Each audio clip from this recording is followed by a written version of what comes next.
nationale, élu de la première circonscription de Mayotte. Je souhaite vous interroger sur deux sujets qui nous concernent directement. Mayotte est une terre française au cœur du canal du Mozambique qui abrite des ressources gazières exceptionnelles, dont Total a certains contrats d'exploitation. Les attaques de Daesh vous ont poussé à interrompre vos opérations et si la situation semble actuellement maîtrisée, la question se pose de la reprise de vos activités au Mozambique. Comme vous l'avez justement souligné, pour l'Afrique, le péril environnemental est supplanté par l'urgence du développement économique et l'aspiration légitime à vivre dignement en construisant une croissance durable et génératrice de richesses partagées. Nous savons que ce développement économique pour la région est vital pour lutter contre la pauvreté et le terrorisme. En tant qu'investisseur, créateur d'emplois et de savoir-faire, Total est très attendu localement pour un partenariat gagnant-gagnant.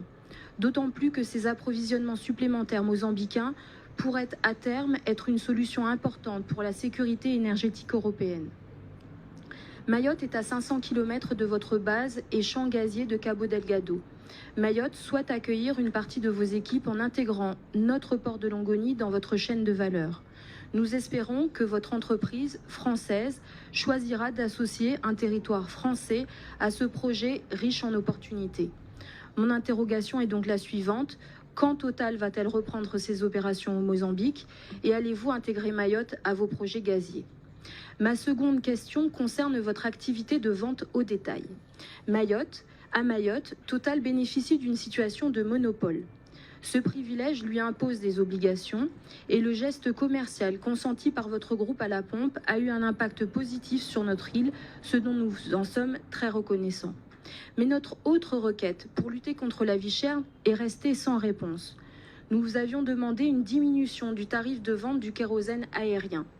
Selon les compagnies d'aviation qui opèrent à Mayotte, Total vend le kérosène aérien sur place beaucoup plus cher qu'ailleurs et cela renchérit considérablement le prix des billets d'avion que nous payons au prix fort.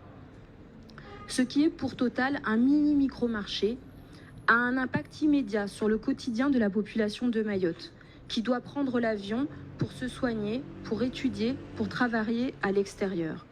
Monsieur Pouyanné, vous l'aurez compris, ma question est la suivante. Allez-vous baisser le prix du kérosène aérien et permettre le désenclavement de vos compatriotes de Mayotte ? Je vous remercie. Pour répondre à Madame tout de suite, la reprise du projet du Mozambique pose plusieurs questions. Moi, ma première responsabilité, qui d'ailleurs dans beaucoup de dossiers domine, c'est la sécurité du personnel de Total Énergie. Je ne vais pas engager des gens. On a dû évacuer en avril 2021 des milliers de personnes, non seulement nous, mais des civils. On ne va pas reprendre la décision de remettre en chantier, est une décision qui est compliquée. Ça d'ailleurs explique beaucoup de positions que nous avons prises au cours des dernières années. Lorsqu'on met du temps à sortir de Russie ou du Myanmar, c'est aussi parce que ma première préoccupation, c'est pas d'exposer le personnel que j'ai dans ces pays.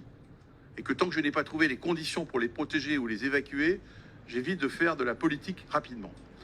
Même si je ne soutiens pas les régimes en question. Donc, pour votre question, est-ce qu'on peut reprendre ? C'est une décision qu'on prendra sans doute la première moitié de 2023 et qui, pour moi, veut dire que l'on considérera que l'on a retrouvé des conditions de sécurité durable dans le Cabo Delgado. Ça veut dire notamment que, et nous l'avons dit au gouvernement mozambique, nous voulons que les populations puissent vivre normalement, que les administrations fonctionnent, que l'activité économique redémarre, parce que la meilleure sécurité, c'est quand même quelque part que les personnes puissent vivre normalement et pas qu'il n'est pas question que nous reprenions ce projet entouré par une armée. Nous ne referons pas ce projet.